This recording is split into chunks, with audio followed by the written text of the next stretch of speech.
Is. Oh yeah. I hear the like second my voice. Okay, I think it's live. It's live on YouTube right now, so just a heads up for people like as they join in the chat, just a reminder that this is also being streamed on YouTube.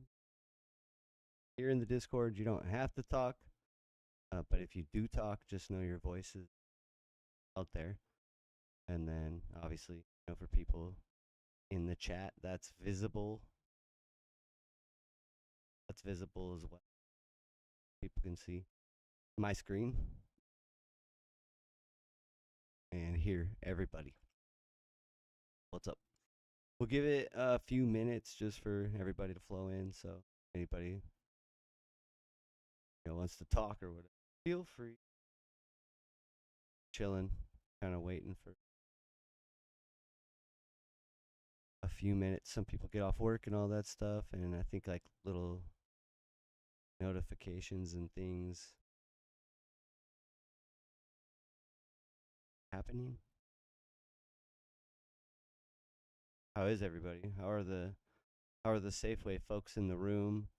This is our first time getting together on the other side of Strike Central.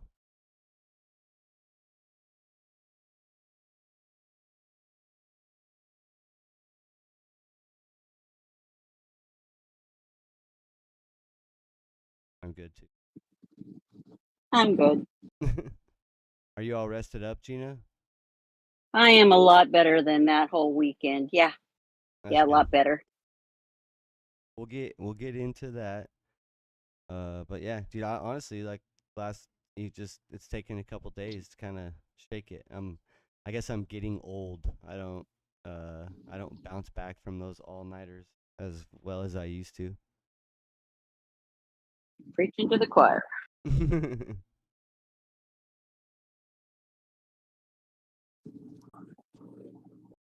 What's with this weather? It's supposed to be 400 degrees and it's not even 90 out there. I know it's all humid. Yeah. Thunderstorms. Hopefully no fires, right? Yeah. Yeah, there was one in the valley today. We're close to Cindy B's house. That's no good. Nope. We've been fairly we've been fairly lucky. Fairly lucky so far. Knock on wood. We'll give it just a couple minutes and then we'll start cruising.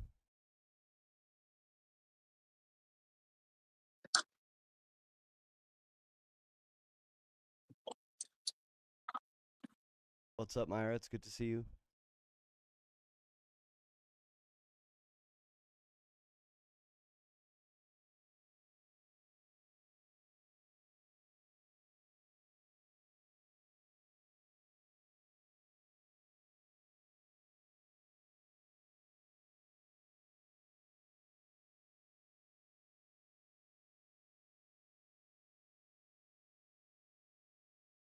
What's up, Pro Noob? Hello.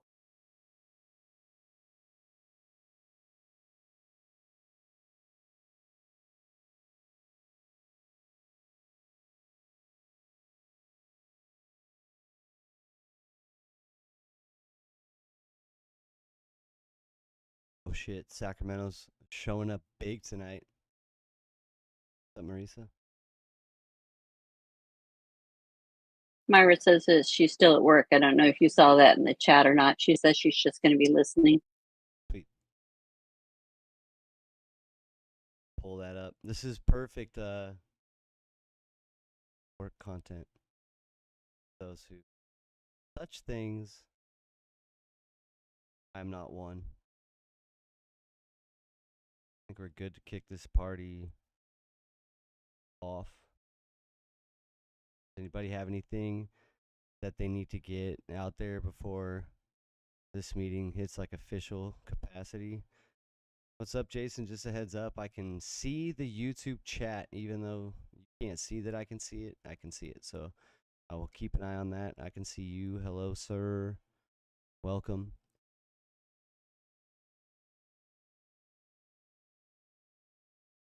We'll get this party started. I always like think like JRC, and then I read jerk, and I think it's not jerk. But what's up?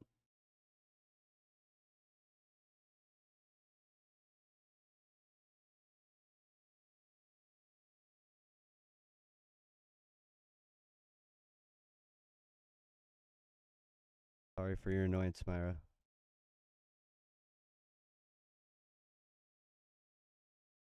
All right. All right. We're kicking this thing off. Guess what, everybody? It is time officially. It's 8:06 on the dot. It is July 30th. This month was cool because we got 3 of our biweekly meetings in. It was one of those cool, like, 5 paycheck months.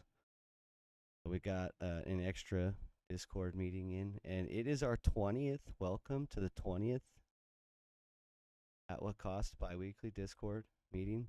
What's pretty cool about that is that as we've kind of rolled through these Discord meetings, we've liked to compare the cadence to what the official UFCW meeting cadence is, which they have quarterly meetings. Don't forget, keep your eye on the Voice of Action magazine for your next general membership meeting in Sacramento. Your attendance is expected, and your union leaders do consider that meeting accessible, so go there and attend, or don't get to participate in the 4 meetings that you have a year.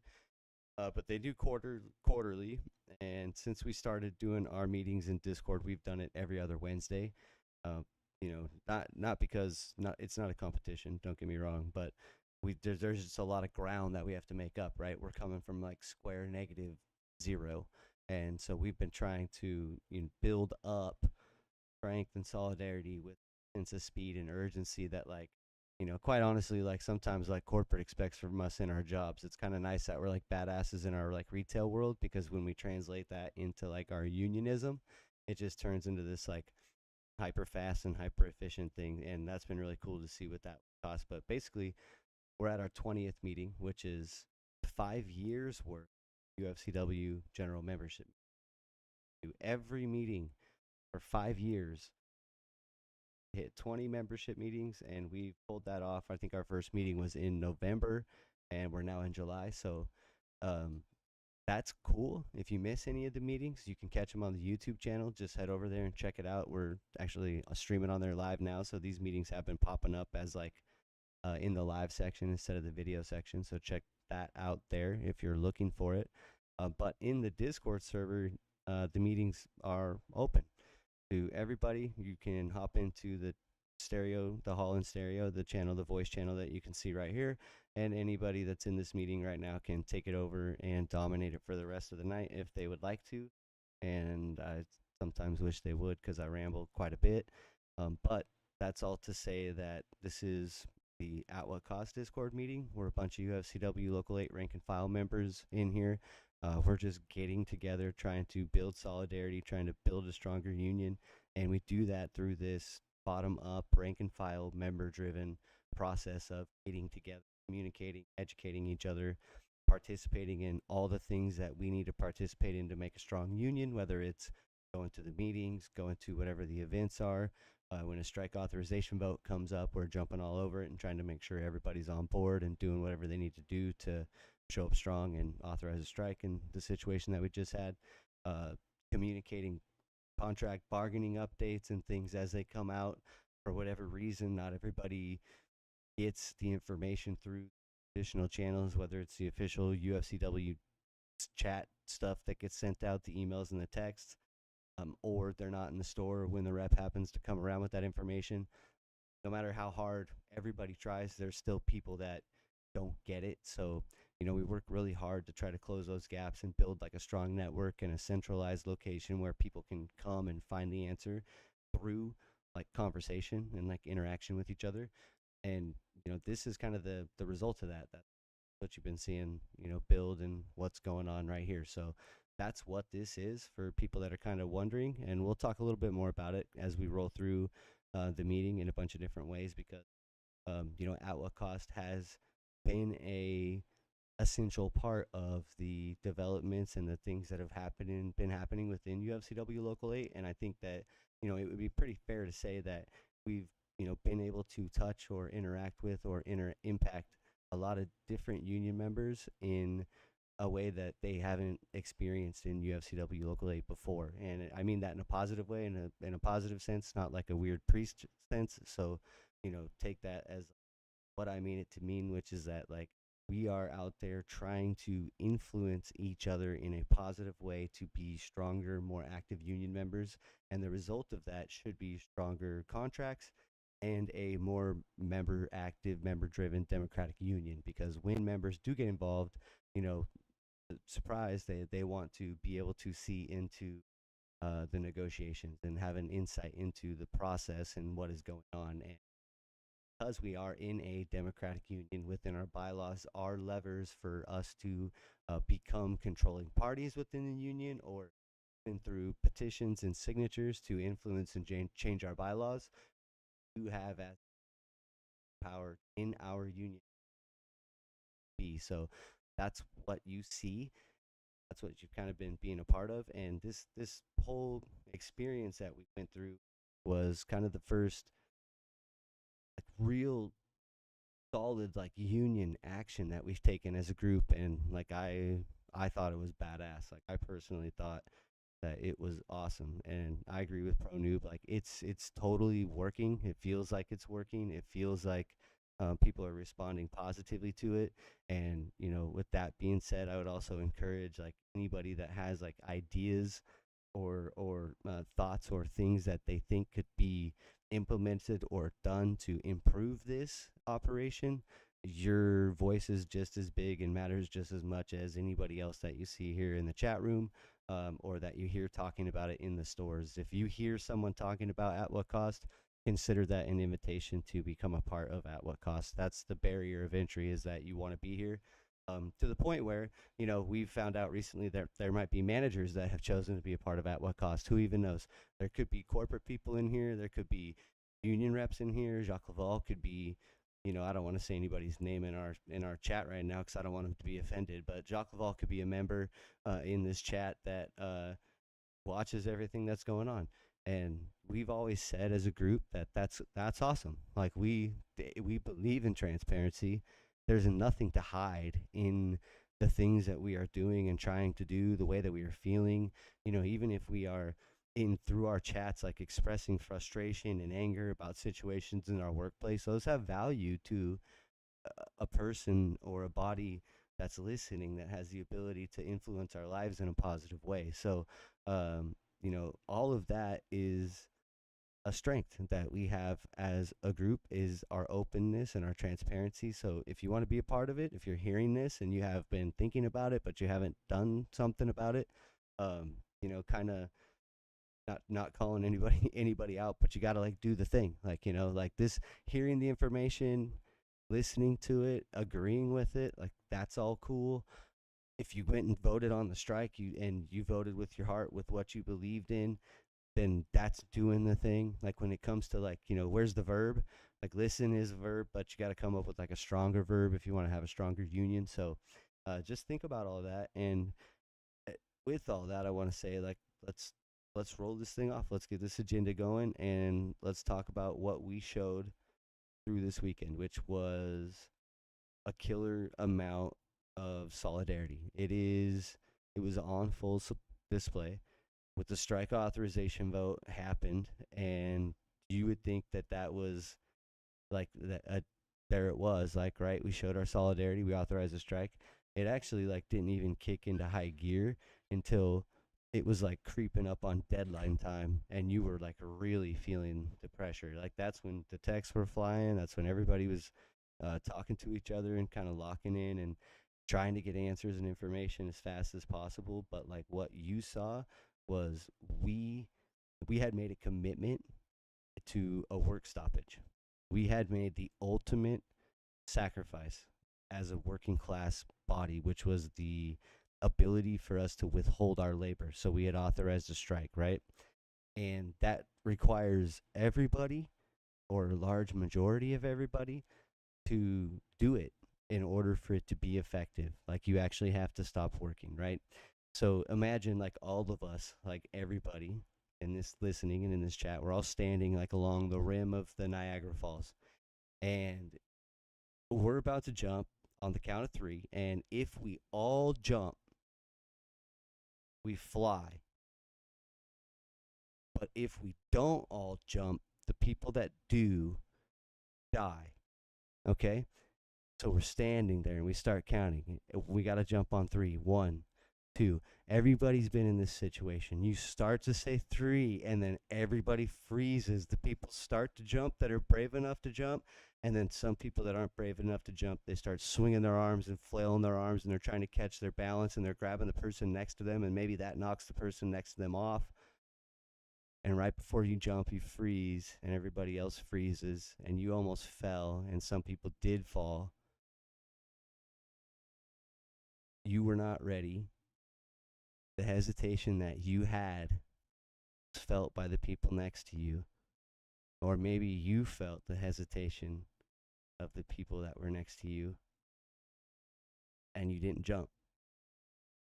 Solidarity is knowing that deep down inside of you, that on the count of 3, everybody's going to jump together, and you don't have to worry about it. We showed an insane amount of solidarity through the weekend. So when we kick this meeting off tonight, I just want to say it's a huge thank you to my brothers and sisters in UFCW Local 8 specifically. Without knowing that you guys were going to jump with me, I would not have had the courage to say with confidence that what we were doing was the right thing, because that's a requirement, right? Like I said before, if we don't all do it, it doesn't work. And if I didn't feel like that was going to happen, I wouldn't have felt confident saying it. To the people that went out and actually voted, authorized the strike, I appreciate everybody participating, but specifically because we were in this situation where we were up against a company that was showing zero respect at the bargaining table. We needed that to move things forward. The union doesn't come to us for that unless they need it.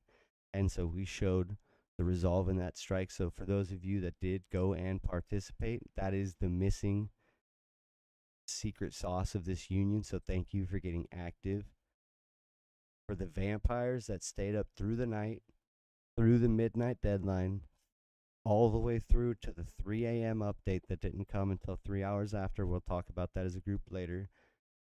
For those of you that made it without sleep, not even knowing what it was that we were going out on strike for, thank you for showing that strength and courage. That was hard to do.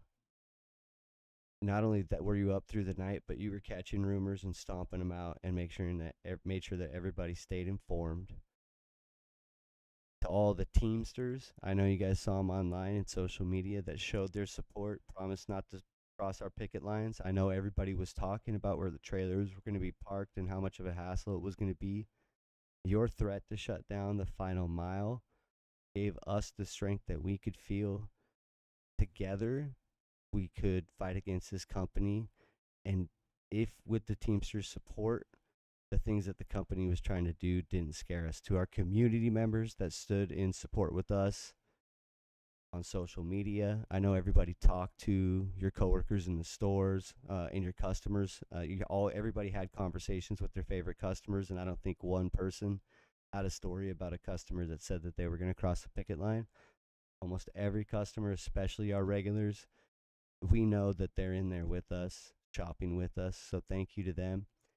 And then to the community members that went the next step and didn't let those scab hiring signs stay up on our doors, especially up in the far NorCal, that was awesome to see that. It was awesome to see pictures of those coming off of the parking lot ground. I personally got to witness management getting very, very frustrated with the Disappearing Signs Act, to the point of actually moving physical barricades and stuff in front of the signs to prevent them from being ripped off the wall. That is solid. That's solidarity. That's a kind of strength that you're just oh my God, if we can lock this down together, this is the weapon that we can wield against the 1%.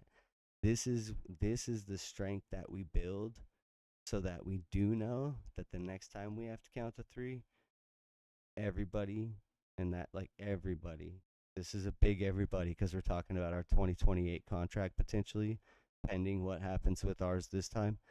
But there's a big everybody that needs to jump right there. So that's my introduction. Does anybody have anything that they want to add on to our introduction just regarding some initial thoughts? We're going to talk about the strike a little bit later in the agenda, but just if anybody saw any strong showing of solidarity or has anything that they want to say about their experience with the strike, real quick, I'm going to open up for just a second and then we'll roll on.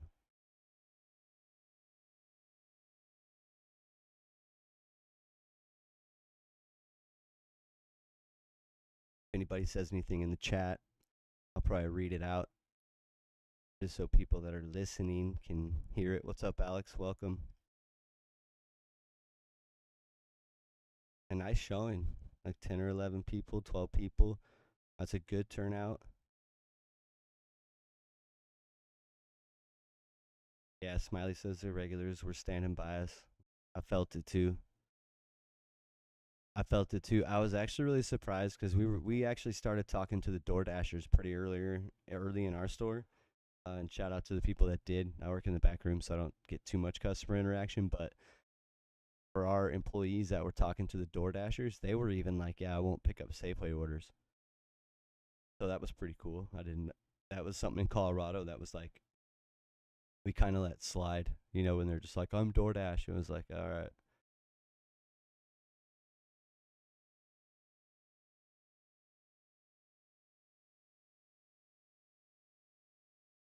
JRC is saying, "Hope the new contract doesn't leave out the multi-purpose clerks."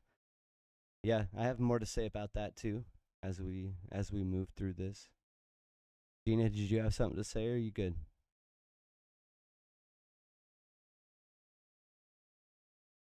I was on here looking for the at what cost on the YouTube channel, and I cannot find you. But that was my only question: was is there another way to look it up on here? But I'll stay in Discord. I'm okay. Let me. I think I can probably snack. Second. It should be so on the. There might be, if you're looking at it, there should be a live tab, and if you find the live tab, it should be there. But also for anybody in the chat here that wants to watch it there or wants to send that around, there's the YouTube link in the Discord chat right there. So that's Yeah, I do see you. I see there's 3 people watching so far. cool. Thank you. Yeah, absolutely. And for the people that are in YouTube or happen to be in YouTube, I've been just pulling up the chat kind of manually to keep an eye on anything that's going on there. So I will try to catch your questions or, share anything that is something that wants to be shared. With that, we'll roll on. And when I say roll on, just know, like everybody, I roll on, like I ramble on. If you need to say something, just say something. Feel free to jump in, and I will be happy to catch my breath. But now it's time to party. Just joking. All right, social media. Here we go. This was cool. Obviously, there was a lot of action going on, so we like to keep track of how our groups are growing week to week. Um, it's cool because all these different social media avenues are handled by different group members in At What Cost. So they actually kind of have their own like flavor to them, which is pretty sweet. But in the Discord server where people are hanging out right now, where we have like kind of the live 24/7, this is like the virtual union hall basically. This is the 2025 union hall in my opinion. The Discord server had a great increase in 26 members since our last meeting. That's awesome. Instagram is popping off, dude. This flyer is sick, and it was cool. Here's a picture of some of those scab hiring flyers getting. They were on the parking lot ground here, and someone shared a picture of them. Like, look what I found on the ground. That is awesome. So that's been cool to see Instagram popping off. Here's some pictures from one of our bowling events and a few of our flyers from different events. This is one that I kind of got Jacques' face on it, so I'll let you guys check that out if you want. But we don't need to talk too much about that because I think we're on watch, baby. I think we're getting a little more popular. And so Instagram's been cool. That had a huge pop also. Another 20 something, 23 members up to 154. So everybody is hanging out there. If you have pictures, if you take pictures at like any of the events or any of the things that you're doing with your union brothers and sisters and you want them shared, just share them in the Discord and there's a good chance they can end up on the Instagram page. On Facebook, 27 people came in. That's up to 116. Shout out to the Facebook group for getting over 100 people. And that happened really quick. Like I said, 27 people. And a lot of people have been coming in since this weekend like kicked off. And everybody's been paying a lot of attention because of the contract. I will challenge all of you that are listening right now and that are participating right now because of the contract that this is like the time where you like need to be at your strongest and you get strong by participating. So I would challenge you to and encourage you to continue participating even after this is done because you want this to keep building, you want to keep getting better at this, you want this to keep feeling more and more normal so that come next contract we're even more ready. We have less questions, we're more prepared, and with that will come a stronger sense of solidarity like we talked about that we can use in our favor. So keep it going, keep growing. Facebook group just boom 27, and then the YouTube channel got another 21 subscribers. So welcome everybody on the YouTube channel that's watching now. Keep sharing that, and when you do watch any of the videos or you interact with any of the content, like when you comment on the content and stuff, it does help the channel reach like more people. And especially with the shorts that are going out, I think they're like reaching a lot of people that I don't know if they're necessarily UFCW local 8 people, but it's definitely like hitting like union and labor friendly people, and that's bringing a lot of awareness to what it is that we've got going on. And with that comes like people paying more attention to the plight of the grocery worker, the situation that we're in the UFCW, and it shines a lot of light and awareness that we can use to our advantage as a group as we try to move towards like more transparency and wanting to do things in a more open environment. So keep sharing that, keep spreading that, keep talking about it with your coworkers specifically. Remember, we talk about like the need for 10% membership activation, and in a 25,000 person local like the UFCW, that's 2,500 people. So when we get to a number like 2,500 union members that are active and paying attention in their local, and that's a 10% equivalent, you have this real, like this momentum and this leverage that you can use to make real positive change. Because the reality of the situation is, shocker, newsflash, not very many people are participating. So this is a great sign. This is a great sign for the UFCW. They might consider this as like a threat or as like some sort of a negative or the other team or something. And I would push back against that, and I would actually use this as an example of maybe the strongest that the UFCW's ever been. And I think that this kind of power and this kind of momentum is something that they should be leveraging to their advantage, not pushing back against, and it would help everybody out. We would all get a lot farther with it. And then um the TikTok page is just kind of chilling. It's got like 2 videos on it, but 1,444 members minus one. Somebody left. They were like, "Yo, this is stagnant," and they dipped out. And just a reminder, this is different people running all this stuff. If you want to start a uh, at what cost Pinterest, for example, or like I don't know, you're really good at like Feet Finder, and you want to do like an at what cost Feet Finder account, like this, there's no ownership here, so feel free to do whatever you want to do. No one's in charge. If you want to help build this community and you want to help make our union stronger, you can absolutely do that, and highly encouraged. So jump on board with that. Jake might already have that one of those taken, so you might have to pick a different one. Sorry about that. He's quick on that. He's been gobbling up all the outlet costs like .coms and stuff, like thinking that we're gonna blow up and make it big real quick, and he's gonna try to sell it back to us at a premium. You heard it here first. Real quick before we move on from social media, there's one more link here, and I'm gonna copy it and I'm gonna put it in the chat.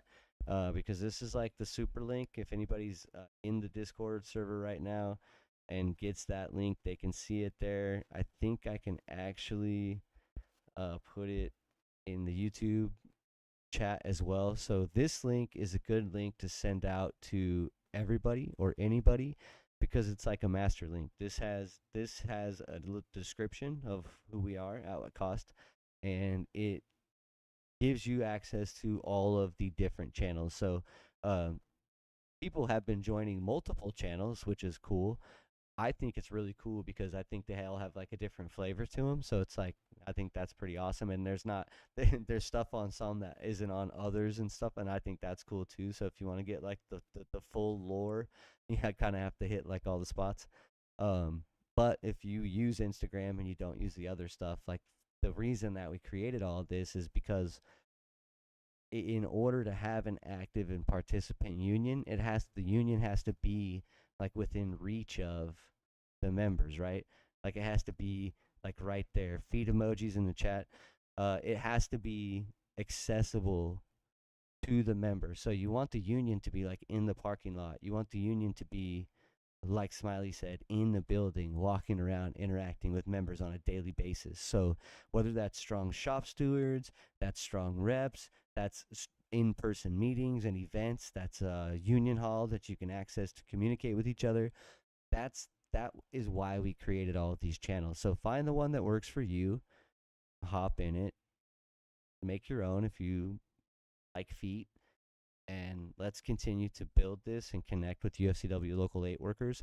This part of it, this thing, is the thing that isn't, I don't know where it's happening. You know, I've never been a part of anything like this for the UFCW members. I don't know what a virtual union hall is supposed to be, but this kind of feels like the closest thing to it. And as we roll through and talk more about like Boom Strike Time, which is where we're going to roll next, uh, this was something that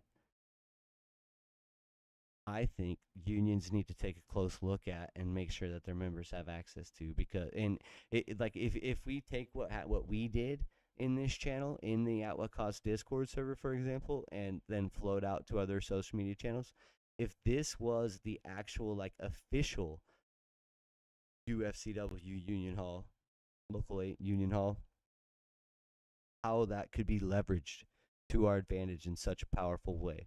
Like I said, this is open for anybody to be in, and like that obviously would be controlled so that only dues paying members would have access to it. But holy moly, what's up, York? Good to see you. That's it. That's insane. So think about that, because that's what we're building right here. Like this, when you. It's funny. I was actually talking to someone a little earlier. I won't go on too big of a tangent, but we were talking about unions and whether or not a member feels like it's their union. And it's real easy to know if you feel like it's your union or not. If you talk about the UFCW as a they, it's not your union. If you talk about it as a we, then it is your union. And I think there's a unfortunate divide, and we need to, like, hopefully the theys out there will help us like bridge the gap, and like we all just need to be we's. Yeah, don't believe the rumors. This is another strength of At What Cost. When the rumors start spreading, you can squash them out. There was a Facebook rumor spreading that I was a scammer. But we put it out with a proof of life. And I will say, faster execution of a proof of life than we got from our union president. However, we can verify that he is alive now. So what's up? It's good to see you. Thank you, Jacques. Thank you for all the video communications. We appreciated them. Without further ado, unless anybody's got anything to say, yeah, no kidding, Josh Brainwash, let's roll into strike weekend. Boom or bust? What do you guys think? It was a crazy weekend. This was the first legitimate strike that threat. It was a boom for Alex in 30 years. We were like negative 0 minutes away from striking. Not once, but twice. Eeyore says It was both. That's what I was just gonna say. Eeyore says it was all of the above and then some. I think I have cookies. I Absolutely. think I have cookies burning right now. Everybody's. I smell them, and I hear it. I'm gonna go grab them real quick. Hang tight. I don't Rude know, unless you're sharing. I know. It was an emotional roller coaster this weekend with we're gonna do this, we're gonna do it, we're gonna do it. Oh, okay. Okay, we're not. Oh, we are. Nope, we're not. Yeah, I was so excited, but we'll see what happens. Yep, I think the we'll have main to thing have a is we vote. need to be really informed on what this contract is and make sure we get everyone else informed so that we can have a mostly unified decision on it. Oh, Have you guys? absolutely. Has anyone else had at their store the rep showing up and be like, "This is the best contract ever. It's so great. It's a great contract. You guys are really gonna That's what like they it." And then always you say. ask them, yeah, and then you ask them, "Well, what's on the contract?" "Oh, I don't know. I'm not sure. I haven't seen it yet." Well, then shush your face. I don't understand why the smoke blowing if you don't know what we don't, any more than we do. We did get pizza today, though. That's Two awesome. pizzas. Are they 3. bringing any for night crew? Oh, 3. Excuse me. Okay. Shoot. Did they Nope. bring any for night crew? Nope. You gotta None for take night one. You crew. gotta take one. You gotta hide it. No, what I'm saying next time I'm just asking, hey, can you bring one back at 9 o'clock for our night crew team? That'd be great. Thanks. Mike went to Bernie. No pizza. That sucks. How rude. We'll have to go to Bernie and have like a pizza party up there somewhere so they get the pizza. We do need to do. It wasn't Mike that brought the pizza. It was Rafiki. Rafiki brought us pizza. Yeah, they've been out and about. They're starting. They're starting the propaganda machine, which we could talk about. We could talk about that. But yeah, you're right. You guys are right. It was definitely a roller coaster. Let's put on the record kind of our strike timeline. What happened? So our contracts expired on April 12th. From there on, we had just nothing burger after nothing burger after nothing burger, right? No progress was made. Company canceled 40% of our bargaining sessions. That resulted in the UFCW filing a unfair labor practice charge against Albertsons for not bargaining in good faith. And then a strike authorization vote was held, and that vote took place on the 8th, 9th, and 10th of July this month. So it was on the other side of the 4th of July. We might recall that our siblings in Colorado were out on strike, had been out on strike for 3 weeks at that time, and we took our vote on the other side of the 4th of July holiday. There was conversation and talk amongst the membership of wanting to leverage the 4th of July holiday, but that opportunity did not come to fruition. So we had our strike vote on the 8th through the 10th, and we passed it with a near unanimous strike authorization. Now, not saying something like 98% or 95% or 99% is an indication that it was probably somewhere lower than that, but not by much. No exact information there, but just like historically and what we've seen in other areas that have held strike votes, like 95% is a strong yes, and anything above that is like really incredible. So when you get that, you usually want to like tout that. So if it was 99%, they would have screamed that from the rooftops. Being vague about the number is usually intentional. So keep that in mind. That's not a fact. That's just true. So after we had our strike vote authorized, we were kind of chilling for like a week or so, and then we caught wind of a deadline. The deadline was announced. It was, obviously the union invented the deadline. They set a strike deadline for July 25th at midnight, and at that point, chaos absolutely broke loose across the entire local 8 hemisphere.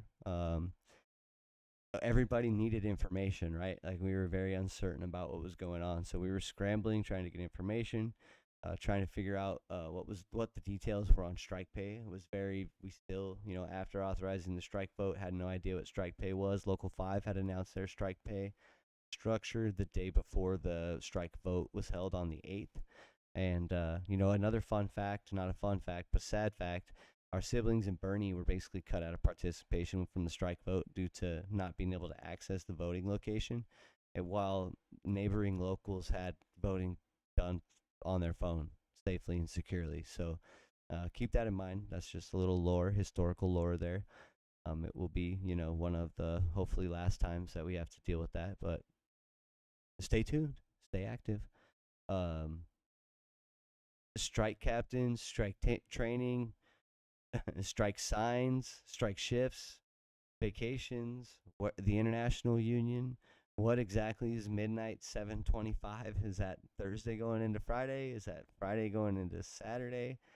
A lot of questions, and unfortunately, like not a lot of clear answers. We did eventually get clarification on the 3-day strike pay structure, which was, also created multiple more questions, but at least we had numbers to tell everybody. And that was a difference, obviously, than what we had experienced before. Um, but then midnight comes and midnight goes and nothing happens. And like I said, shout out to the vampires. There was a lot of people that were trying to stay up and staying active. The Discord was lit up like a Christmas tree. It was actually pretty fun. Like it made it a stressful time, like enjoyable seeing everybody chatting and talking shit. So shout out to everybody that was in there doing that. Like you guys helped take the edge off a tense situation.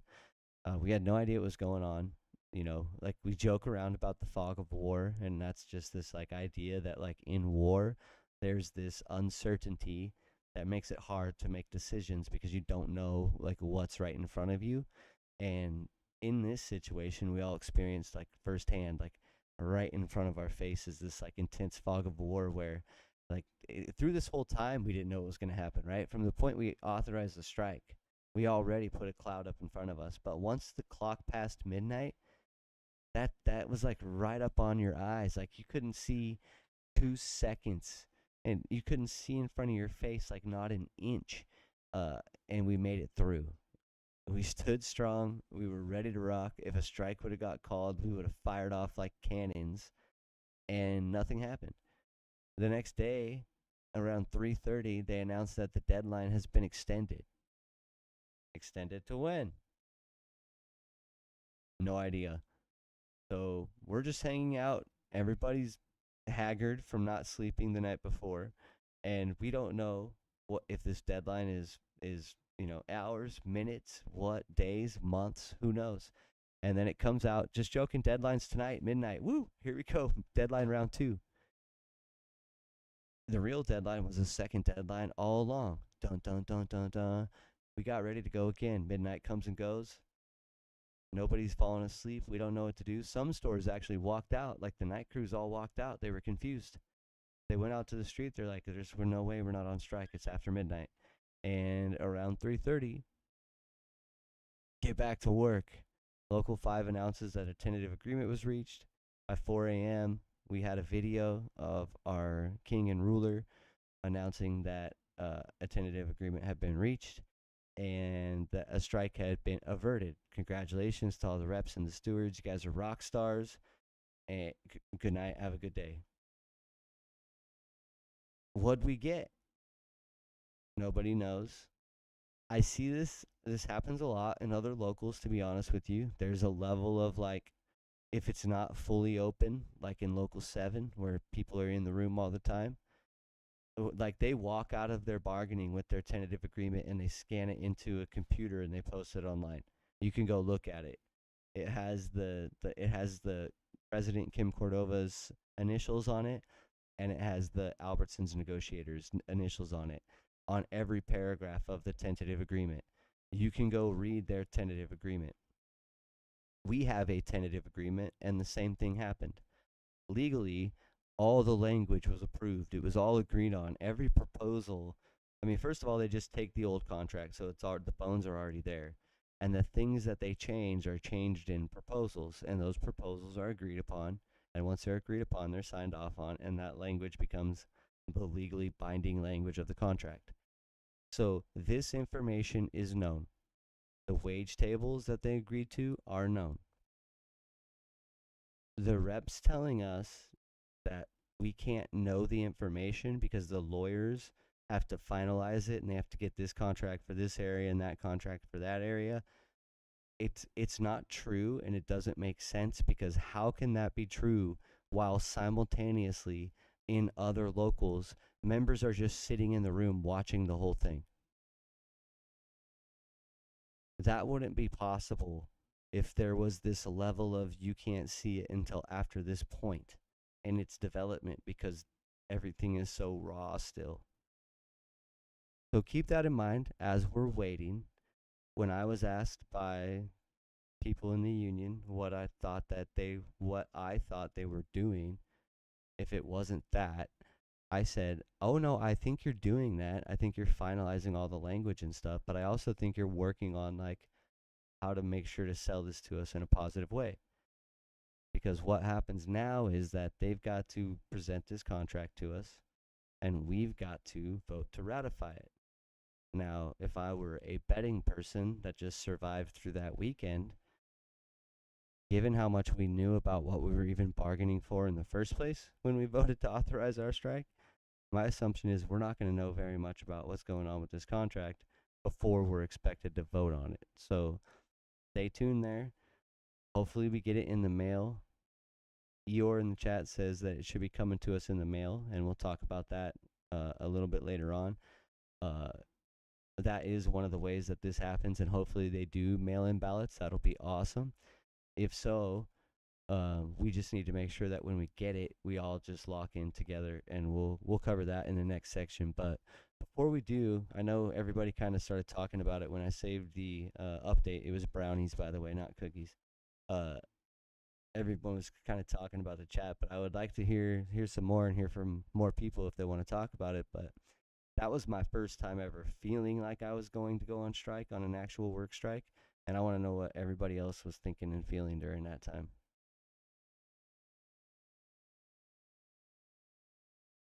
I know at least one person is very happy we didn't go on strike and continues to emphasize that we don't want to.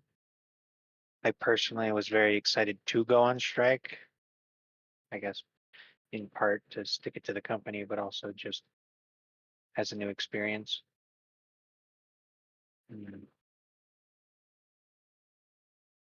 I agree with Smiley. Our families went through it with us, every bit of it, where it was um, the high, the low, the okay, well, we're going to go on strike, and we need to start cutting corners here and here. Let's save our money so that we can get this done, so we don't have to worry about it. Because we thought for the first 8 days we didn't have to, and then boom, look at money reappeared, and we could have it this way. So it was quite the little roller coaster for the whole family, along with every single one of our members. There was some moments I was pretty embarrassed after that first deadline when it was like, "Are you on strike? What happened? Do you have a deal?" And even now it's been kind of embarrassing on this side of it to have to explain to people that we don't even know what we got, and we don't even we're just wait. People think that that's insane when you tell them that. Has anybody else had that experience? Well, we've had customers, employees in that morning, like ask me as we were getting there, like, okay, so am I clocking in to strike or am I clocking into work? I'm like, clocking to work. and some of them they were like outraged because, and I get it, like we held them and we said, this is what we're going to do. This is your recourse for now. I mean, like, because this is what we were going to do for you, because it's like punishing a kid. We were punishing them. And then we didn't do it. It was like it's a bluff. And it feels I've like been almost like making they set us up for that. Like they were never going to do it to begin with. And reading and like I Googled about strikes and what kind of happens on strikes and stuff, and none of the things that like usually happen or set up to set us up for success happen, which is really weird and sad because it's like here's one more thing our union says they're gonna do and they don't do. It's like it's just like such a for failure every time. I've been making my frustrations quite clear at 4178. Yeah, there was a lot of people, employees that were like disappointed that we didn't do it. That felt that had we done it because because we had set that deadline, we needed to follow through on that because now we're in a situation where the company knows that it can disrespect us at least twice, or it actually has to listen to what we're It feels saying. like we were playing their game.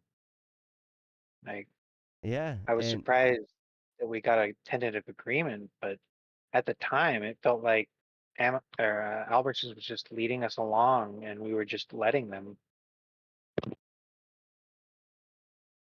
yes, that was, I was asked what I would have done if I was Jock, because I was letting the union know that there was frustration out there because we don't know what happened. We don't know how it happened. We don't know the details of it. So we're left to fill in the blanks with the little information we have. And so I get that it sounds like a little conspiracy. That's because, like Jenica was saying, there's no transparency. We can't see, it's a black hole of information.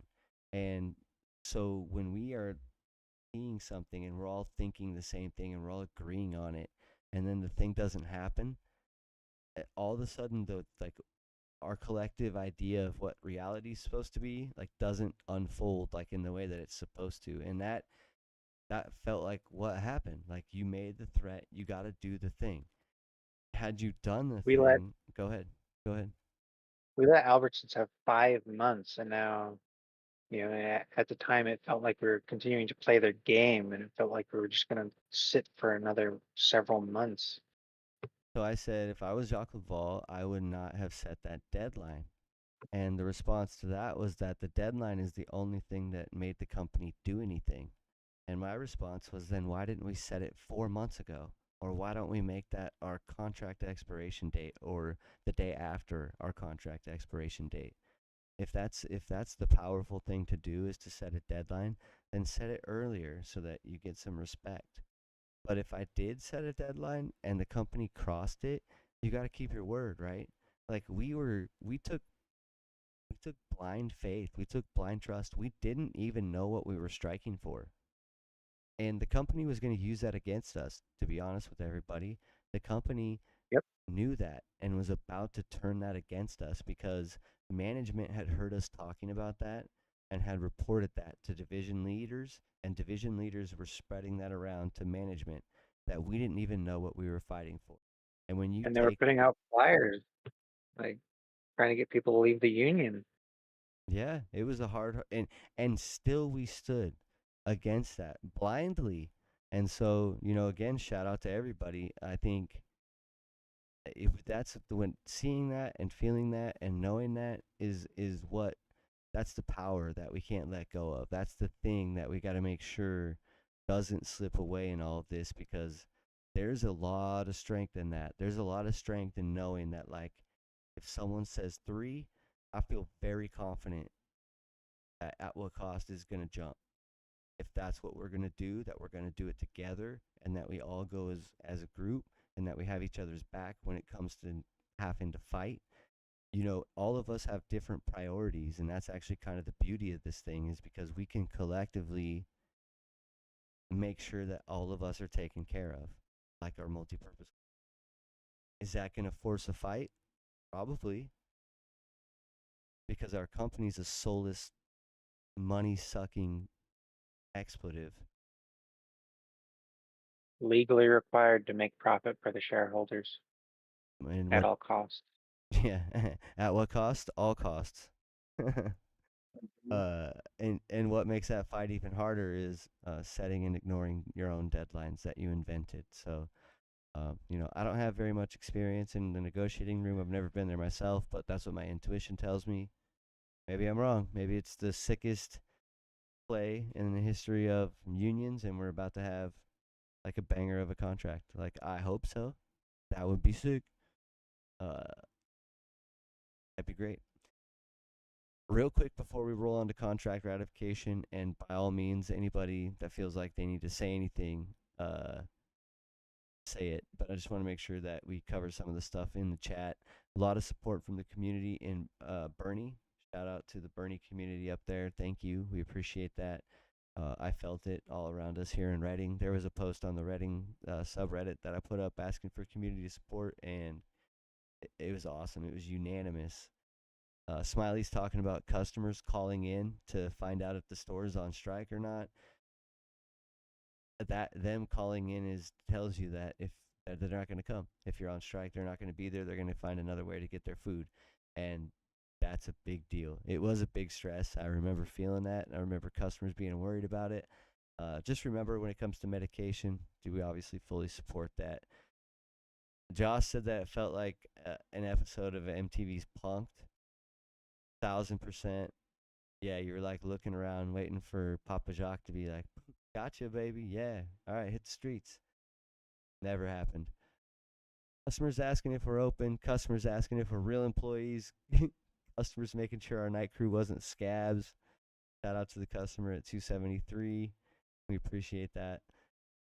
Marisa says it was hard because we deserve more, and she was ready to strike. It was hard because she knew she was gonna have to come back and clean up the mess. So, yeah, I agree. I agree with all that. And those hard deadlines kind of gave us this false sense that it was gonna happen.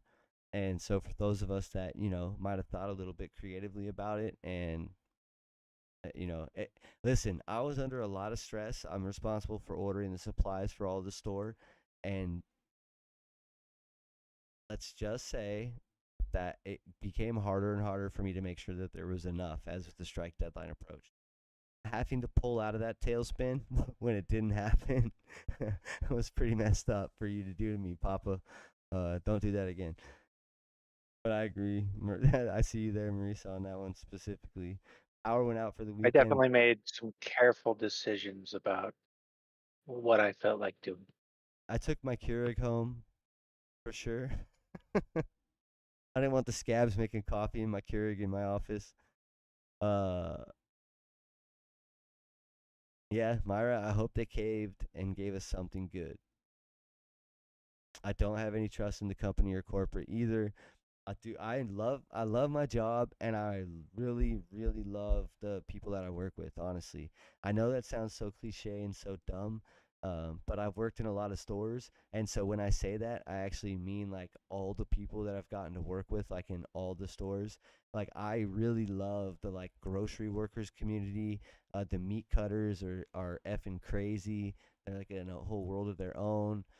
Old school checkers, old school produce guys.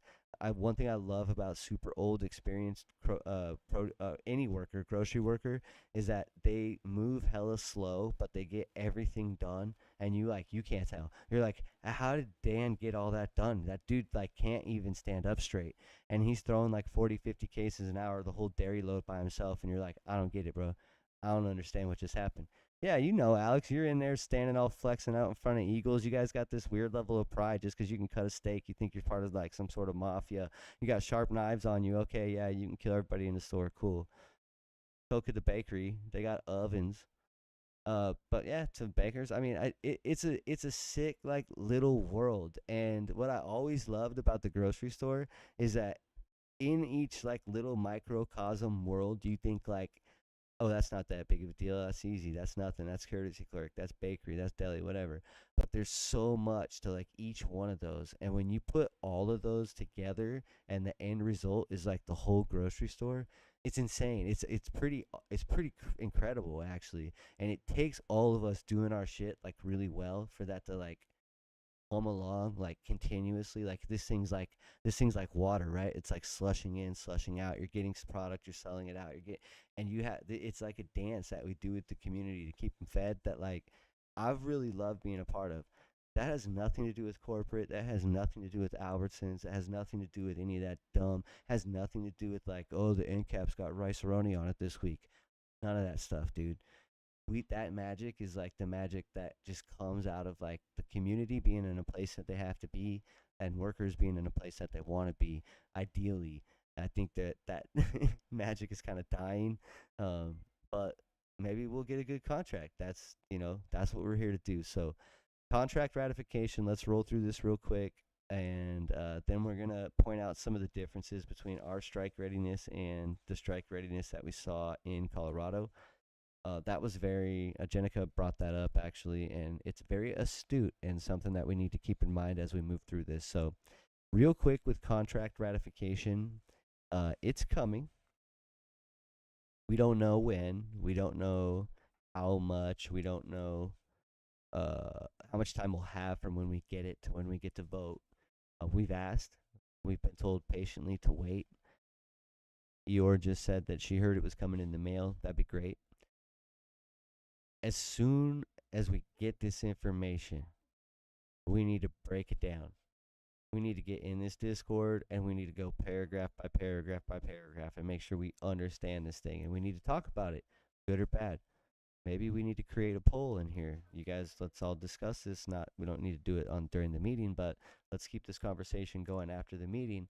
Are we going to start some polls on some of these proposals that get put in front of us, and a thumbs up, thumbs down, thumbs up, thumbs down? I don't care about this very much. Do you guys care about this very much? Those kind of things. Let's commit to having that kind of a conversation with each other. Let's decide, what it is that we're going to fight for. Um, I made some commitments, and Eric, yeah, go ahead. I know you weren't on our side of the fence at our last contract, but we got a voice of action that came in a white envelope, and it had the voting slip in it, and it had the high points, and it had the wage table, and that is all we got. We didn't get a contract. We didn't get anything else to look at. That's what we got. The highlights, the wage table, and a voice of action. I have the one that we got 3 years ago, and it's at work. That's what I reference every time somebody asks me, how much does somebody make at this step? So um, I'm going to make the assumption that that's the way we're going to get it again this time. Yeah, it'll be really interesting if we get the full contract or we get the full TA, because that will definitely be in response to, we'll call it the outlet cost change that is hopefully occurring in the way that the union's choosing to interact with its memberships that are membership that is requesting very nicely this kind of change, because that, like, for me personally, I wouldn't vote yes on that no matter what. Like, that's not enough Do we information know? for me to vote yes, just me personally. And do we know what? I'm sorry. Oh, I was gonna say, do we know?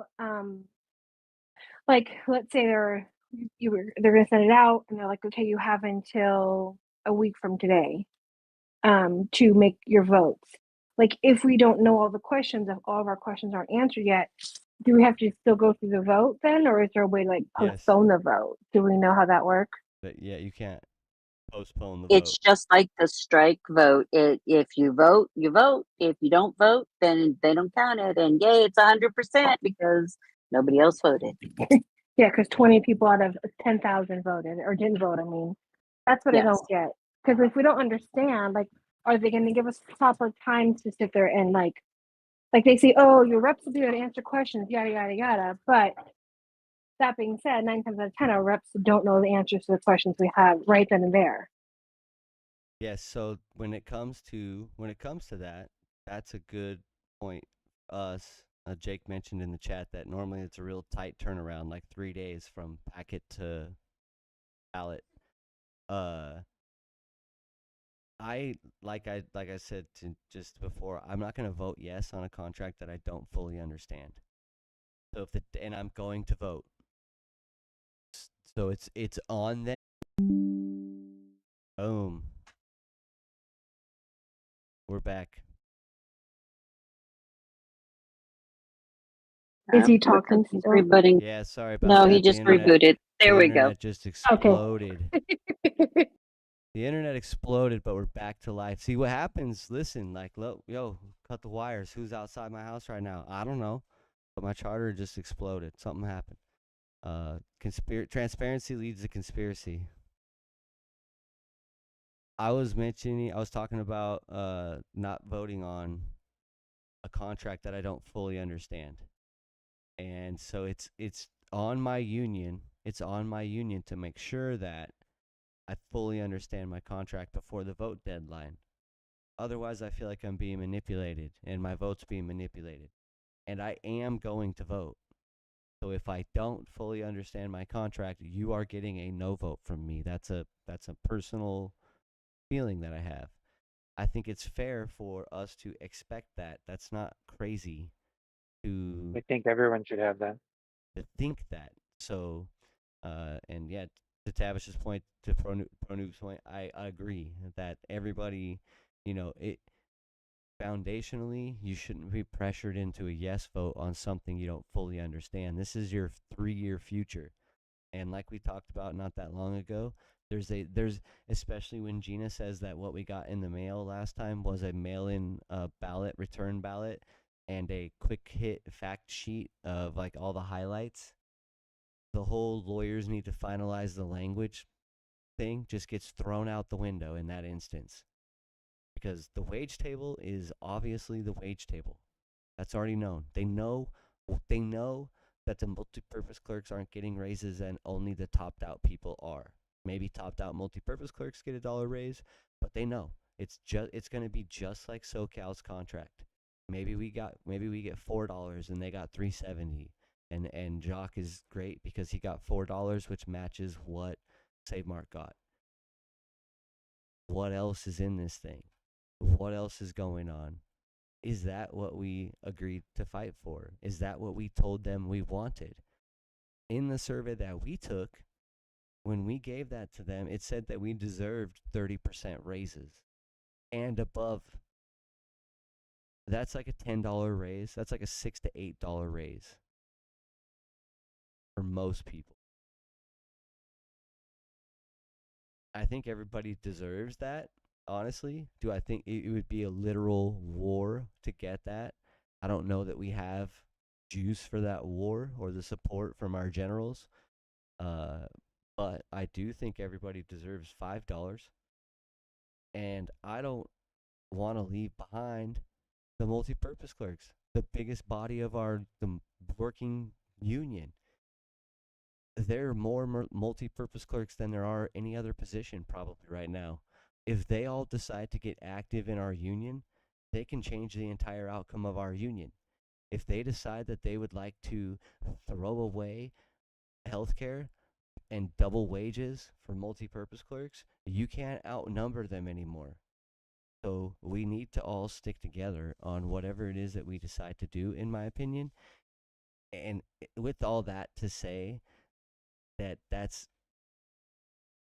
is a level of independence in that is yours and yours alone. I just know that there's a power in not leaving anybody behind. The decision that we make is the decision to stick together. That's not an easy decision to make. The episode that just went up on the channel of Worker to Worker with Kathleen from Southern California is really interesting because she was on the bargaining committee and was inside the room during the SoCal bargaining, and she spoke to the moment, the minute, the second where you have to decide if you're going to pull your whole union out on a strike or you're going to accept a deal that is 80% of what you're asked for.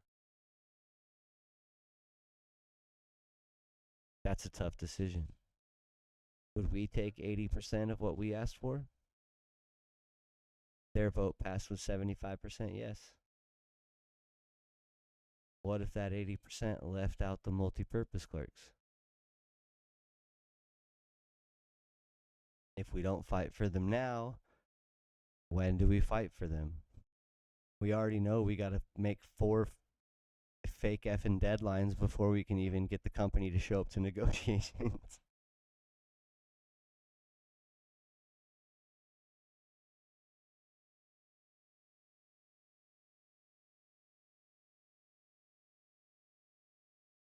It's something to consider. That was the closest that I've ever felt like going on strike.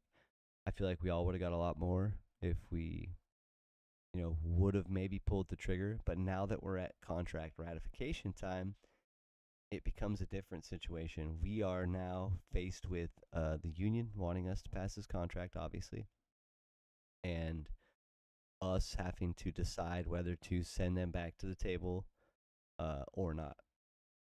And we'll do that. I hope we get it in the mail. That'll be good. Uh,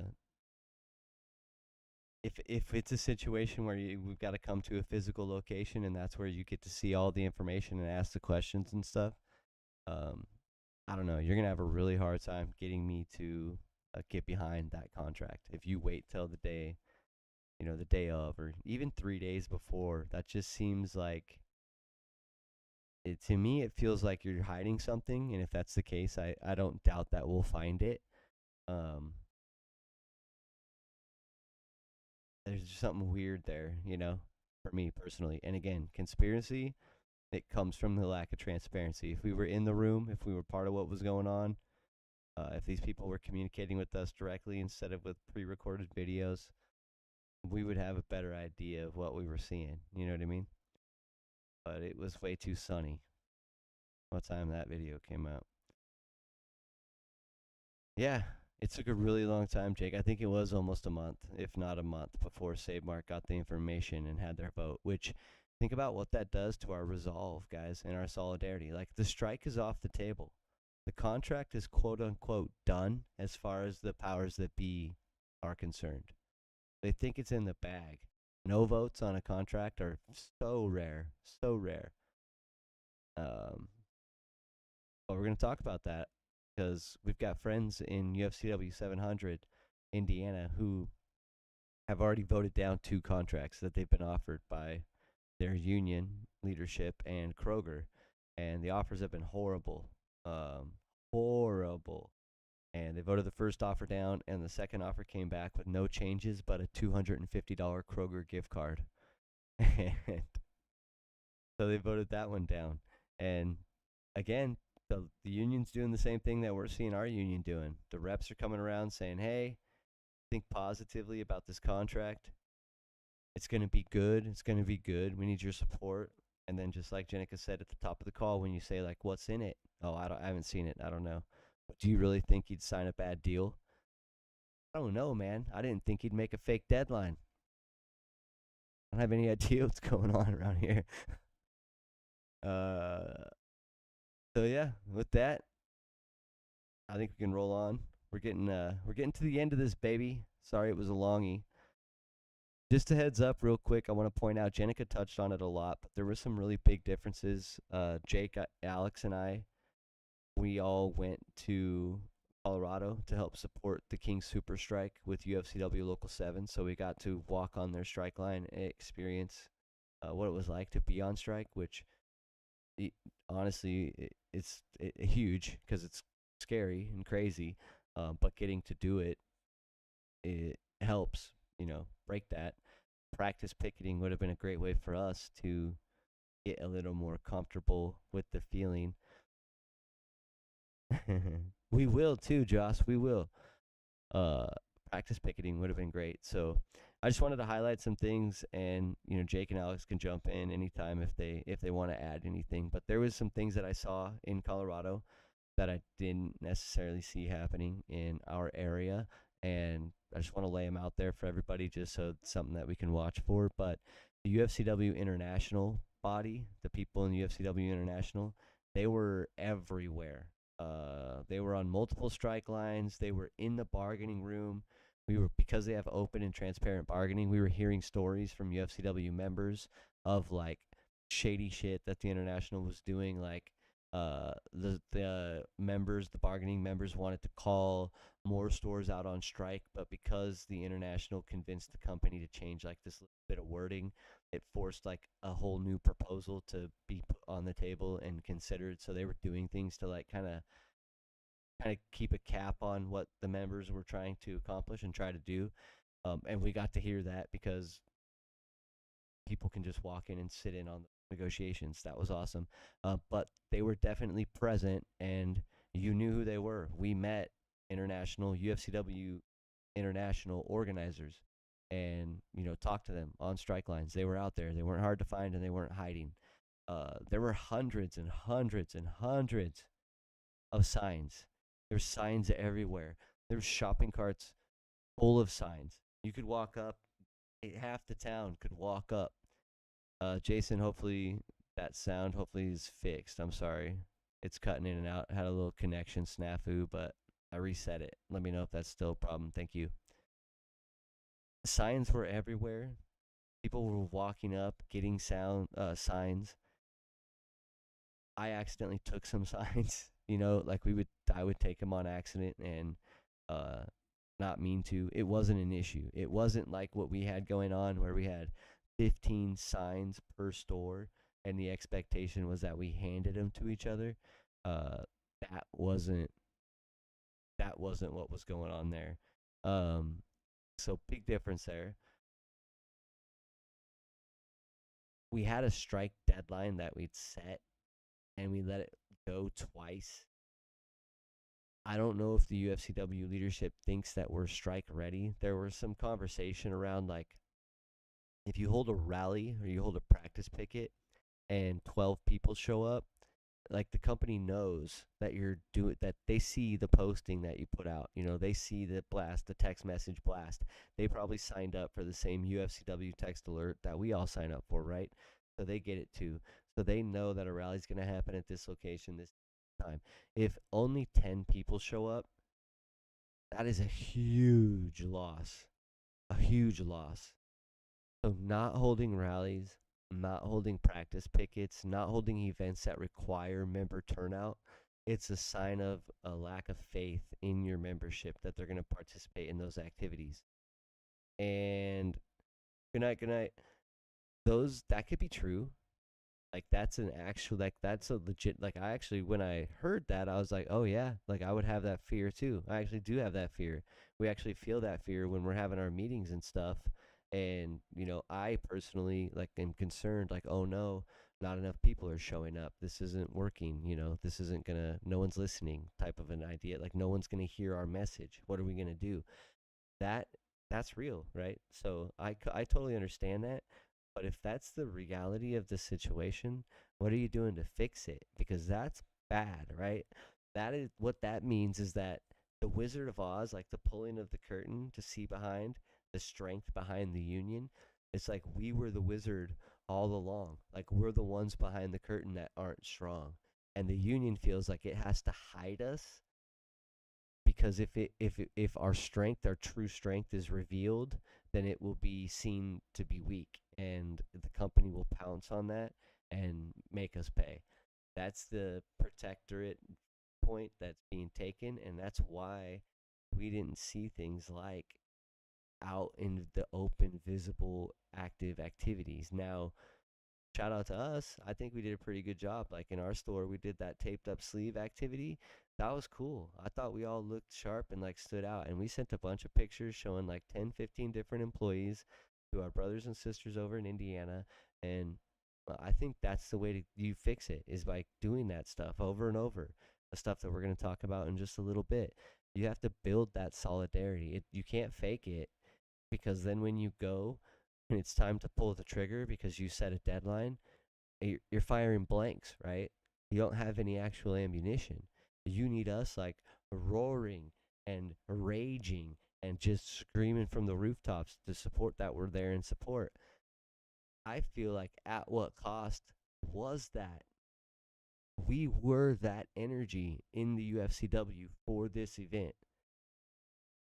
And I told Jake, I said, unless there's another group that's like doing something similar like this and we just haven't connected, I don't know where else it was happening.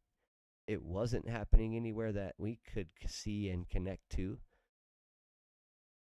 So this was it. We were the strength of our union during this time. I felt it because I felt the opposite of these things.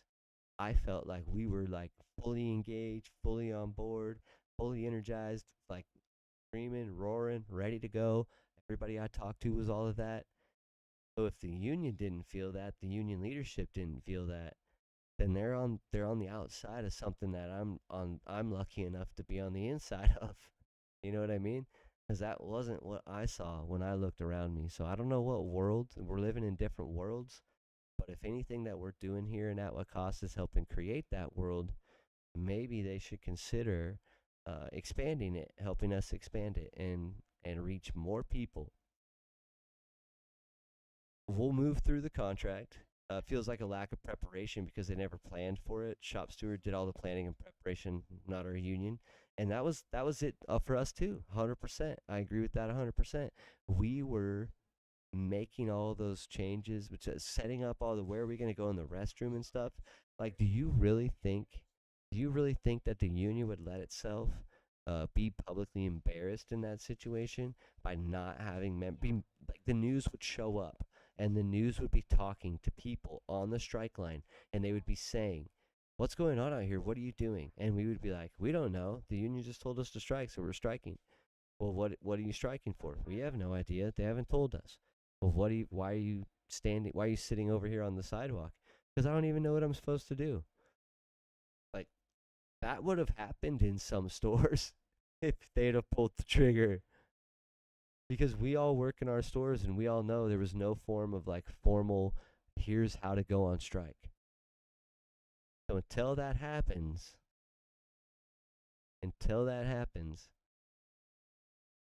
I think that most strike threats are probably just that, a threat. Something to keep in mind as we move into this next section. But I just double back on the shout out to everybody for having the solidarity to go through that blind. We absolutely did, and we would have figured it out all along the way, just like we've been figuring this out. Just like Gina was figuring out all the logistics of how her strike was going to work, like by her by herself, not by herself, with the support of her team, but without the support of union leadership. So I want to circle back on our introduction. Solidarity is definitely our power. If this is not our contract, we should feel really confident and strong in voting it down. We have the solidarity to move numbers together, and if we need to protect a sibling from losing something important like healthcare or pension, we can do it together. And if the exchange for that is that we don't leave behind the multi-purpose clerks, we can decide that together. We can have a democratic process that allows everybody to speak their voice and have their choice. And then we can come to a conclusive agreement as a group that this is how we feel as a body.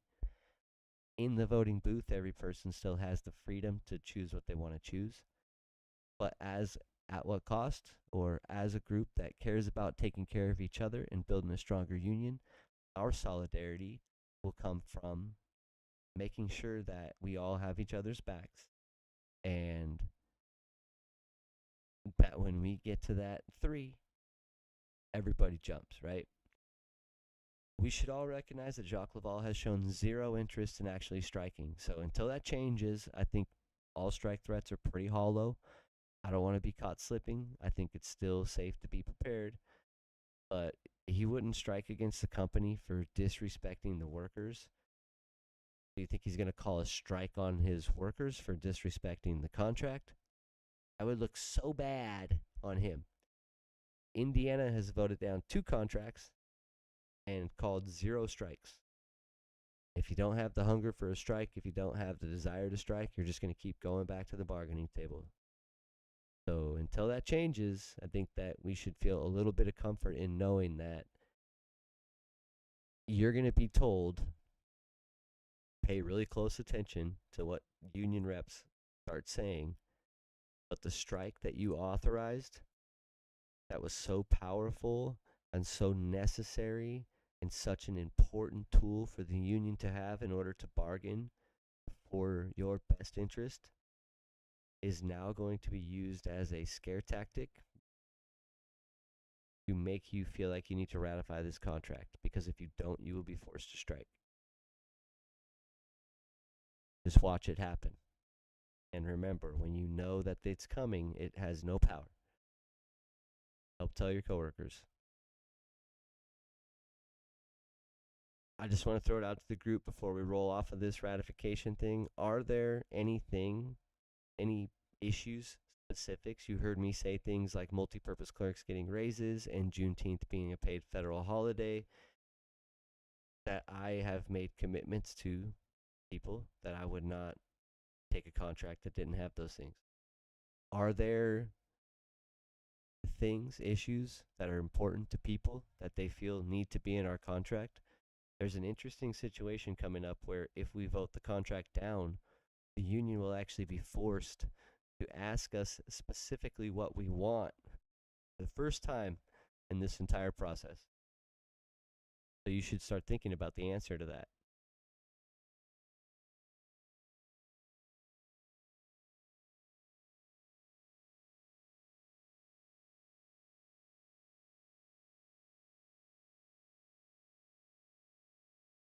I think that's a big one, Gina, and I would take I would take variations of that for those that can't see.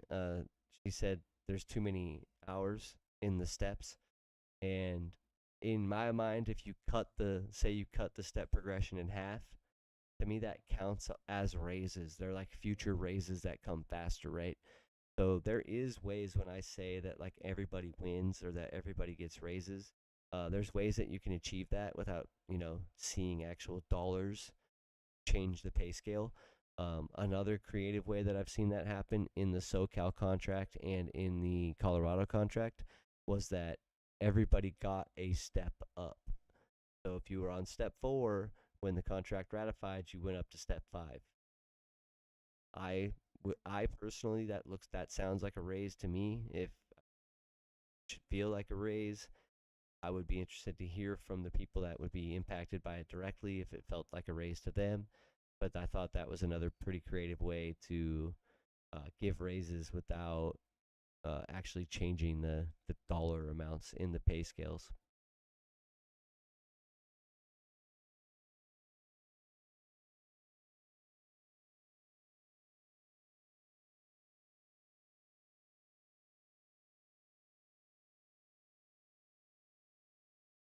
We've talked to a lot of the multis that are out there that are been there for 3 years and have only gone up 3 steps, and it's all because of those hours. They're not getting 40 hours. And we discussed this before, that it takes over a year at 40 hours to make some of these steps that they're asking us to do, whereas some of our senior clerks that have been there will tell you that they were topped out within 2 years at the old step progressions. But then they added hour upon hour upon hour upon thousands and thousands of hours, not just hundreds of hours, thousands of hours. Yeah. It, it's like the unattainable dream. And Caitlin and I were doing the math the other day, Caitlin from the Essential Workers, and it's over 10,000 hours for you to top out on our current step progression scale for multi-purpose clerks. And that's a good comparison tool if you want to look up some of the other contracts out there. I think SoCal's somewhere near 9,400, and Colorado might be like 400 or 500 hours below that. But how many hours it takes to reach the top is a very big deal, obviously. So cutting hours out of there, to me, that would effectively be raises. I would fully support that. I see pensions mentioned in the chat. Huge, obviously. And another reason why, I think it's really important that education is an aspect of all of this, because like we talked about at the top of the call, if you get a huge wave of the new food clerk, the multi-purpose clerk, if you get a huge wave of these people who have less interest in making a career out of this job involved in participating in their union, that can change the dynamics of that, and you can lose a lot of ground on retirement and helping make sure that we all understand how important it is to protect those things in all jobs and not let that gutting out of future security be compromised. I think is a goal that we should all take seriously. All right, we're gonna cruise.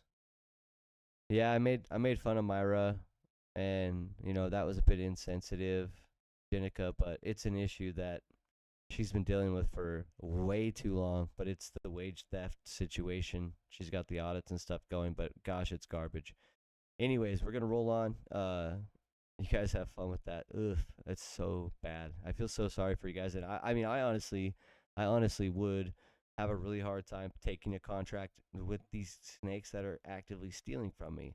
But that's not directly impacting me, so I would need someone else to rile me up on that. Moving on from our contracts and on to our brother Jake and his team at Rayleigh's. They're now in the hot seat. What do you think this plays out similarly or exactly the same as ours? Minus the deadline, probably. I feel like that kind of backfired, popular opinion wise. It's contract time for Rayleigh's. They've been sitting around just as long as we have, and they're waiting for us to wrap our stuff up to move forward on their stuff. So if we can't get it done, then it's up to Jake to set the new foundation for our future contracts. But we got to keep the fight up for him too. And I just wanted to say there's not really much development going on there, but obviously, like to Jake and Alex, who's now a Save Mart, and all the other Rayleigh's workers that are in At What Cost, to have like your guys' support obviously means a lot. And when the tables are turned and you guys are looking to stand up against your company and help win a strong contract, I think I can speak confidently for all of us that you have our full support too, and we'll be there right by your side to help do whatever we can to help you win. Absolutely. No, that's rad. I mean, like I was, you guys know what it's gonna look like. I have a feeling it's gonna be the same kind of dog and pony show that we just saw. Maybe not as intense, but I have a feeling they're gonna try to keep uh, the excitement up, or but we'll see. Yeah, yeah. I think you're Hopefully, probably this will be a foreshadowing that we're not going to back down, no matter if it's Save Mart, if it's Bel Air, if it's Safeway. That we're all in it. We all got everyone's back. that Uh, is the excitement up. huge.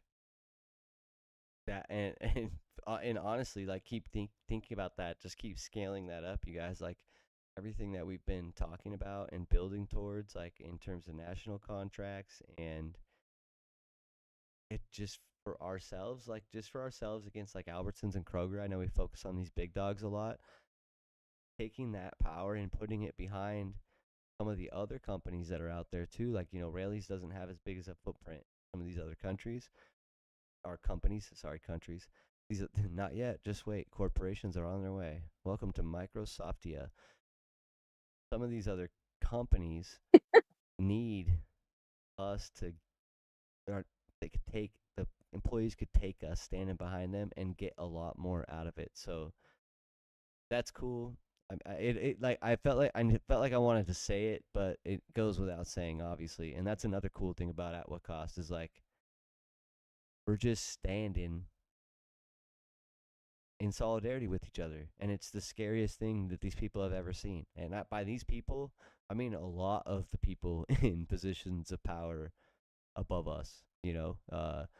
This is like a kind of activism and a kind of unionism that they haven't seen.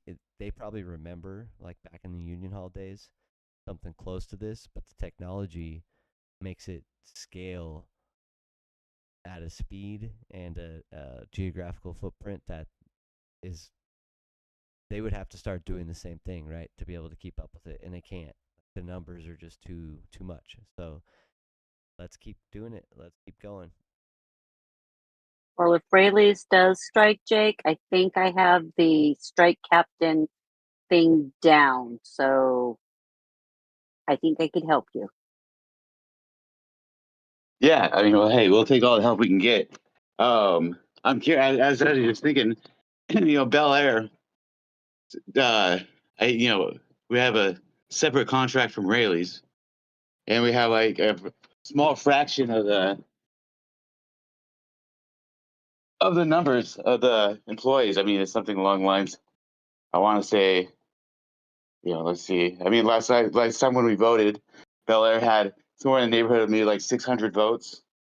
Wow. Yeah, as opposed to the thousands in Rayleigh's. Yeah, that's So like, crazy. if shutting down, yeah. So shutting down a contract, I think Bel Air would probably be the easiest path least distance number wise. So your contracts are different between Bel Air and Rayleigh's? I thought you were the same company.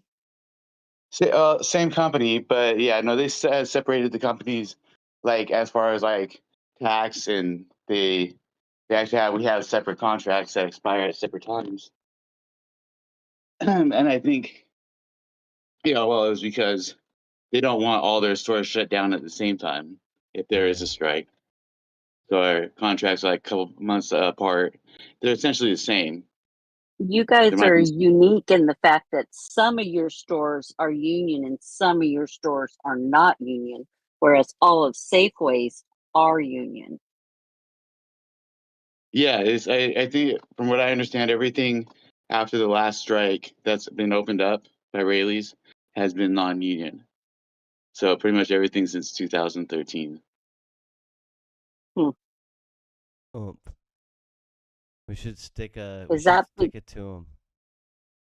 is that just because they are not the union not going into those stores and trying to convert them, or is that something that the company is keeping out? I'm sure it's a combination. I mean, I've asked the question, directly to a couple different reps, and the way they explained it, one of them said that they try to go in there all the time, but they call the police and trespass them out, which that sounds like, that sounds ridiculous to me. And then, Well, here in Reading, they had two Rayleigh's.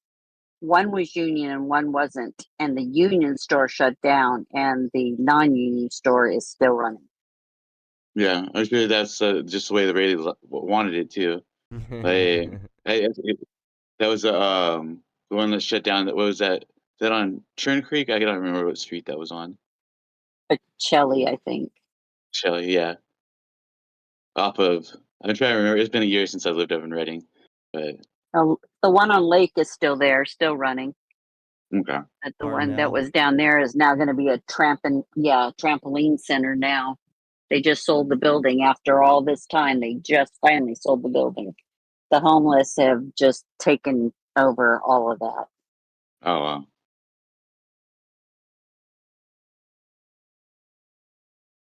Yeah, I Numbers lived definitely there. help in that situation. Go ahead, bro.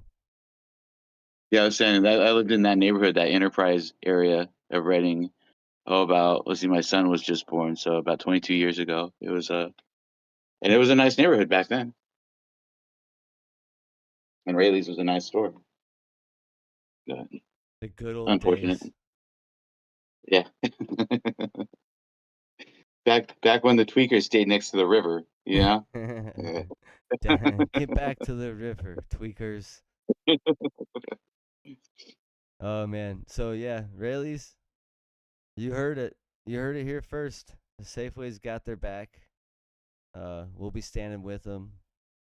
Gina's gonna handle your strike captain training, so you'll be locked down, ready to go, and let it all roll from here. We're gonna be ready to roll. Is anybody else got any questions for Rayleigh's contract or anything else to say about that? Speak now. And if not, I will roll on and we will wrap this thing up. Just want to touch base on in-person hangouts. and why they're such a big deal. We have awesome, very regular set of ongoing in-person events that take place. They're all listed in the event or in the event calendar of the Discord server. I don't know how complicated it is to do in the Facebook group, but hopefully we can get reminders going there for people too, because I know it's hard to keep track of. But every other Tuesday, they switched to every other Tuesday to make sure that this doesn't, become a slippery slope to a bad habit. But in Sacramento, they meet at the Fox and Goose for beer halls and break rooms. And every Friday up here in Reading, we meet at Enterprise Park. Speaking of Enterprise, we meet at Enterprise Park, Kids Kingdom, up at the basketball court area. And every third Sunday of the month, we do something. It's been various things like restaurants and bowling. And right now, there's a poll actively going in the Facebook group and the Discord server asking people what they want to do. I think that's a great idea. That's cool. So answer that if you want. But we'll pick something to do in person every third Sunday of the month. So that'll be for our monthly meetup. And just to kind of reiterate and remind everybody why in person meetups are so important. Are you going to trust someone to jump on the count of three if you have never met them or seen them or don't know anything about them? Uh, Building solidarity, it's like going to the gym. We always talk about it. It takes a lot of work, but the cool thing in these instances, like these hangouts, is that the work is like it's actually like a lot of fun. You can bring your family, unless it's up to the bar. You can come hang out with your union sisters and brothers and just do like normal people stuff, like play basketball, hang out at the bar, uh, bowl, shoot pool, whatever. But get out of the work environment, which is like pretty stressful, especially when we're rolling up on strike season. It's like very stressful. Just get out and do like normal person stuff with each other. It's pretty awesome, and it does help build that solidarity. It helps build that trust. It helps build that bond. I highly encourage it. And if you are doing something like on a regular basis, and you want to make it an event that other people and at what cost could participate in, I open it up, let people know, let us know, and we'll put it on the calendar. I don't know who does and doesn't have the ability to do that, but if for some reason you don't, just say something, and I'd have no problem helping get that set up. But let's keep I doing had it. to laugh. Go ahead. I had to laugh when I was looking at the Discord and the poll. You put the poll in there from the Facebook, and there are people in there that are going, "Oh, that looks cool," or "This looks cool." It's like we have been doing that for 2 months now. Your butt wasn't there at any of that point. Come on, let's see y'all. We want to meet new people. We want to say, "Hey, oh, so you're who that is." Cool, cool. It's nice to meet you. Yeah, that Oh is. yeah, it was nice. We got to meet Paul. I think Paul and his wife. They're a real hoot, and he's really good. He came bowling. He met us at the bowling alley, and it was really nice. And Alex showed up too, Bernie for a little bit. It was nice to see people we haven't seen or met before. Yeah, that's Even if you awesome. didn't want to bowl, you could come have a hamburger, or they have a bar. You could play pool or have a beer and watch everybody else out there throwing gutter balls and laughing when somebody else falls on the lanes. We just had a good time. That's one thing I will say. Like I was like, at the weekly basketball game that Robbie puts on in Enterprise Park, I was like, oh, I don't really play basketball. Like, da da. I don't want to go there and look like an idiot and da da da. And then you go there and it's like, oh, everybody looks like an idiot. This is awesome. And then like Paul shows up and just like drops bombs. It's super fun. It's super chill. At the park now, I just kick it. Like I bring an ice chest and bring water for everybody, and I just sit off to the side and just talk to whoever's like hanging out on the side, like in the grass area. And that's what it's all about. Like everything you guys just said, like going to the bar, chilling, doing all that stuff, talking, joking, laughing, meeting people that you haven't met, especially if they're people that are in the Discord and stuff that you actually like have met and do have like a online social relationship with. That's super fucking cool. So, oops, that's super cool. Gosh, man, I had like a streak going. Uh, Whoops. So close, I so know. close. I know. Hey, Still proud of you. Still proud of you. If anybody wants to hear some swearing, you should listen to the last episode of Worker to Worker, episode 11. I did actually just kind of let it freely flow there. It was pretty fun. Anyways, meetups, let's do them. I agree with Gina and Jenica. They're a ton of fun. One thing I will say, again, shout out to At What Cost. I'll just actually roll into the conclusion because that's what it's all about. At What Cost has been amazing. I don't think we could have guessed where this group would be or what we would be doing when we first all started, and especially Jake and Alex and Oliver almost a year before that when they started getting together. I don't think the idea of what this could have turned into is even on anybody's radar, but where it's at now is so many inspiring and insightful conversations have come from hanging out in this group with you guys and talking to you and hearing from everybody and sharing ideas and thinking about ways to improve our lives, working, going to our in-person event, finally getting unbanned and into the Facebook group. All of that stuff, this weekend, seeing this weekend, that was super special. Everything unfolding live, just popping off was absolutely insane. We were ready to rock from top to bottom. There was people flooding in here that were paying attention to their union for the first time, and to the point of hey, we've been doing this for months and you weren't there. When they came to find something, when they needed something, when they searched for the first time for some sort of support in their union, you were there, and you are there, and you're still there, and you're gonna be there. And that's the important part. Even when only 4 people show up, one day it's going to be a person who's looking for their time, and you're going to be there to catch them and make sure that they turn into an active, strong union member that cares just as much as you do. And now you have one more person, right? That's how we got to where we are right now. There was 3 people in this Discord server. Now there's 173 people. This time next year, maybe we'll be at 2,500 people, the 10% activation number we need. Who knows? It all depends, and it's not anything any one of us can do by ourselves. It all depends on what organically happens through the activation of the membership of UFCW Local 8. So we will continue to do what we've been doing, getting together and talking with each other, showing courage, humor, solidarity, standing strong. Even in complete darkness, we showed no weakness. The UFCW, none of our reps, none of our leaders could come to any one of us and look us in the face and say that we're not dedicated to our union. Our dedication to each other, our determination, like we talked about tonight, to fight for a fair contract for ourselves and for each other, all of that stuff that's ours to own. We created that, we built that, we showed that in the way that we are interacting with each other. That's on us. They can't take that away, and we might need that strength again soon. Hopefully not. Hopefully we'll get a good contract. But just like in the strike that never came to be, we need to be ready for it just in case it happens. If we vote down a contract, they might call us out to strike. Keep showing solidarity. It's not something that we say, it's something that we believe in the core of who we are. It's something that tells us that on the count of 3, we're all jumping. And there's no better feeling than knowing that the people in At What Cost, the people in this group, they're going to fly. We are all jumping at the same time. Nobody's falling. We're all flying.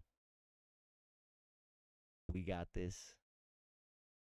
That's a wrap on this meeting. The next meeting is going to be on August 6th, 8 o'clock at night, right here in this channel. About to stop recording unless anybody's got something they want to say on record. Let me know. Otherwise, we're wrapping it. We're calling it a day. And we will go off August mic. 6th, are you sure? Not sure. You're making me doubt it. That's next Wednesday. 13th. Yeah. That's next. Sorry, I'm getting ahead of myself. I will say that so now that I've said that, if the tentative agreement gets in our hands, we will call like a special meeting. My intention is to break that thing down to the best of my ability as soon as I get access to it, and I would love for as many At What Cost members to be there to help me understand it and think through it and make decisions about how I feel regarding the contract. So when we get that information, we will set up that event and set up that date, and that will be like a special At What Cost meeting outside of this like regular Discord cadence. So stay tuned for that. And yes, I have updated the agenda to the correct 8:13. Sorry about that. I got so excited about this. I wanted to do it next week. Remember, Gina, like think about like just in our like lore how when I kept forgetting to say that and it just became this funny thing that I even like referenced you for thanking me for reminding me to put that before. There's all kinds of little stuff like that that I think about all the time that's just like wow, so much has changed along the way. We've come a long way. All right, that's a wrap. We're wrapping it. Goodbye, everybody on the YouTubes.